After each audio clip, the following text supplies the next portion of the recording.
Hello दोस्तों, नमस्कार, जय हिंद, जय भारत। आज एक नया टॉपिक लेकर आए जिसका नाम है गोनोरिया। ठीक है, ये कैसे फैलता है ये बता दूं कि अनप्रोटेक्ट सेक्सुअल से फैलता होने वाली बीमारी है। ठीक है, और इसका बता दूंगा कि लक्षण क्या होता है, होने का क्या कारण है, इसका बचाव क्या होता है। अगर आप मेरे चैनल पर नए हैं, मेरे चैनल को सब्सक्राइब कीजिएगा, सपोर्ट कीजिएगा एंड बेल आइकन को हिट कीजिए। एक बार शेयर जरूर कीजिएगा ताकि एक दूसरे के व्यक्ति को जानकारी मिल जाए। ठीक है, और इसका इंक्यूबेशन पीरियड, ईटियोलॉजी क्या होता है इसकी बताऊंगा, फिर इंक्यूबेशन पीरियड क्या होता है इसके बारे में भी बताऊंगा। ठीक है, बता दूं कि इसको मुख्य रूप से गोनोरिया को बोला क्या जाता है। गोनोरिया का हिंदी में बोला जाता है सुजाक या सूजक भी बोल सकते हैं। ठीक है, बता दो कैसे फैलता है। ये गोनोरिया यौन क्रियाकलाप के दौरान फैलता है। ठीक है, एक दूसरे से सेक्सुअल प्रोटेक्शन करते हैं। ठीक है, बिना प्रोटेक्ट कर सेक्सुअल करते हैं तो ये फैलने वाली भी डिजीज है। ठीक है, बता दो कि एक व्यक्ति से दूसरे व्यक्ति में सबसे आम रोगों में से एक है। ठीक है, बता दो कि गोनोरिया एक संक्रमण है जो एक यौन संचारित बैक्टीरिया जिनमें नेइसोसीरिया या गोनोरिया जिसको बोलते हैं या नेइसोसेरिया गोनोरिया कहा जाता है। ठीक है, नेइसोसेरिया गोनोरिया के कारण कैसे फैलता है कि फैलने का मुख्य कारण बता दूं कि सुजाक अक्सर मूत्र मार्ग, मलाशय या गले को प्रभावित करता है। ठीक है, महिलाओं में गर्भाशय ग्रीवा जिसको बोलते हैं सर्वाइक्स को प्रभावित कर सकता है। सुजाक पीआईडी जिसको बोलते हैं, पीआईडी का फुल फॉर्म होता है पेल्विस इन्फ्लेमेटरी डिजीज होता है। ठीक है, ट्यूबो डिम्बा ग्रंथि जिसको बोलते हैं फोड़ा। ठीक है, इसको बोलते हैं जिसे ट्यूबो वायरस अब्सेस बोलते हैं और बाजपन का कारण हो सकता है। ठीक है, यह टॉयलेट सीट द्वारा नहीं फैलता है। टॉयलेट सीट द्वारा किसी व्यक्ति टॉयलेट के वहाँ पर बैठते हैं तो आपको वहाँ से फैलेगा नहीं। ठीक है, लेकिन बता दूं जैसे कि गोनोरिया सेक्स के दौरान सबसे ज़्यादा फैलता है। जैसे कि व्यक्ति से अनप्रोटेक्ट के माध्यम से सेक्सुअल संबंध बनाता है तो उसकी वजह से भी फैल सकता है। ठीक है, सेक्सुअल कॉन्टैक्ट की वजह से फैल सकता है। ठीक है, बता दूं कि सुजाक गोनोरिया सेक्स के दौरान सबसे ज़्यादा फैलता बताया था। अगर माँ संक्रमित है तो प्रसव के दौरान शिशु को भी इससे संक्रमित हो सकता है। ठीक है, मतलब माँ से बच्चा में भी संक्रमित हो जाना ही है। ठीक है, हो जाते हैं। ठीक है, अब गोनोरिया शिशुओं को आँखों को सबसे ज़्यादा प्रभावित करती है। जैसे किसी भी महिलाओं की जैसे गोनोरिया हो गई, वो बच्चे का जन्म देते हैं तो सबसे ज़्यादा उसको आँख, जो बच्चा का होता है आँख, उसको प्रभावित ज़्यादा करते हैं। ठीक है, कई मामलों में इसके कोई भी लक्षण दिखाई कहीं कहीं क्या होता है, गोनोरिया हुआ है उसमें कहीं कहीं दिखाई देता नहीं है।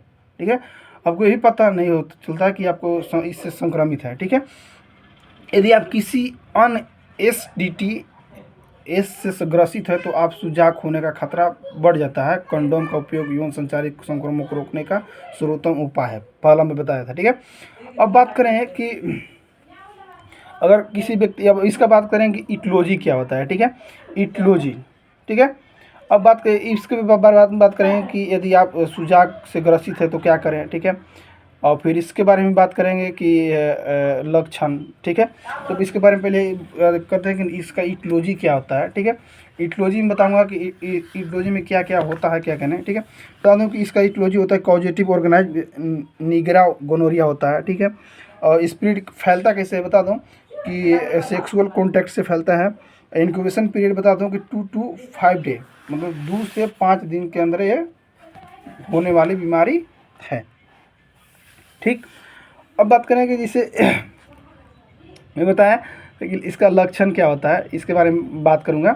और ये गोनोरिया से ग्रसित है तो क्या करें, इसके बारे में बात करेंगे। ठीक है, बता दूं कि यदि आपको लगता है कि आपको गोनोरिया है तो आप यौन गतिविधि से बचना चाहिए। आपको तुरंत अपने डॉक्टर से जरूर संपर्क करें। ठीक है, जब इस बीमारी हो रहा है, आपको लग रहा है कि मुझे गोनोरिया है, ठीक है, गोनोरिया डिजीज है, तो तुरंत अपने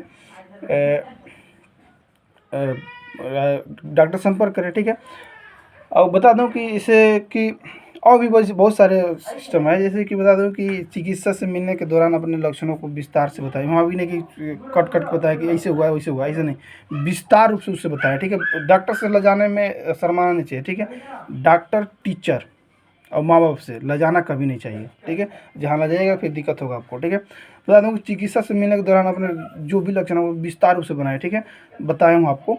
अपने यौन इतिहास को चर्चा करें, पिछले यौन साझेदारी की जानकारी प्रदान करें ताकि चिकित्सा आपकी ओर से गुमनाम रूप से उनसे संपर्क कर सके। ठीक है, यदि आप अपने यौन साझेदार के संपर्क में आते हैं तो उन्हें तुरंत परीक्षण करवाने के लिए कहना चाहिए। ठीक है, यदि आप एंटीबायोटिक दवाई ले रहे हैं तो बता दूं कि दवा का पूरा कोई ख़त्म करना महत्वपूर्ण है ताकि आपके संक्रमण का इलाज पूरी तरह से ठीक हो।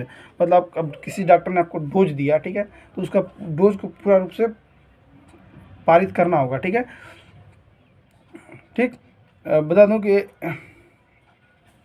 एंटीबायोटिक दवाओं को कोर्स को घटाने से जीवाणु में एंटीबायोटिक को प्रतिरोधक की विकसित करने की संभावना अधिक बढ़ेगी। अगर आप घटाते हैं, जैसे डॉक्टर कोई बोला कि 20 दिन चलाना, 40 दिन चलाना है, तो आप उसको अगर एंटीबायोटिक की अवधि घटाते हैं तो आपको जो संक्रमण बीमारी हो बढ़ सकते हैं, ठीक है। आपको यह सुनिश्चित करने के लिए आपका संपूर्ण पूरी तरह से ठीक हो गया हो या नहीं, या 1 या 2 हफ्ता बाद अपने डॉक्टर से तुरंत जाकर संपर्क करें, सर मैं पूर्ण रूप से ठीक हूँ कि नहीं है ठीक, ठीक है। और बता दूं कि यदि परिणाम नकारात्मक आते हैं तो आपको यौन साथी को किसी भी तरह से संक्रमित नहीं है तो यौन गतिविधि से फिर से शुरू करना संभव हो सकता है, ठीक है। अब लक्षण बताऊंगा, ठीक है, लक्षण बताऊंगा, ठीक। बहुत इसका लक्षण होता है जैसे बार बार पेशाब होना, ठीक है, ठीक। दूसरा रहेगा लिंग्स में एक मवाद जैसा पदार्थ डिस्चार्ज होना या टपकना से, या सफ़ेद पीला या मट मेला या हरा रंग का डिस्चार्ज होना, लिंग के छिद्र का सूजना या लाल होना, ये भी हो सकता है, ठीक है। अंडकोश में सूजन या दर्द, ठीक है। गले में लगातार रहने वाली खराश इसकी वजह से हो सकता है, ठीक है। ये था, बता दो कि ये था पुरुष में। अब बात करेंगे कि महिलाओं में क्या क्या होने लगता है, ठीक है। योनि में डिस्चार्ज, पानी जैसा गड्ढा या हल्का हरा होना, ठीक है। पेशाब के दौरान दर्द या जलन महसूस होना, ठीक है। बार बार पेशाब करने की आवश्यकता, मासिक धर्म के अत्यधिक रक्तस्राव होना, ठीक है। गले में खराश, सेक्स के दौरान दर्द, ठीक है। पेट के निचले हिस्से में तेज दर्द, ठीक है। बुखार आना, ये सब लक्षण था, ठीक है। ठीक है दोस्तों, अगर मेरा वीडियो को अच्छा लगा लाइक कीजिए, कमेंट कीजिए। थैंक यू, बाय, जय हिंद, जय भारत।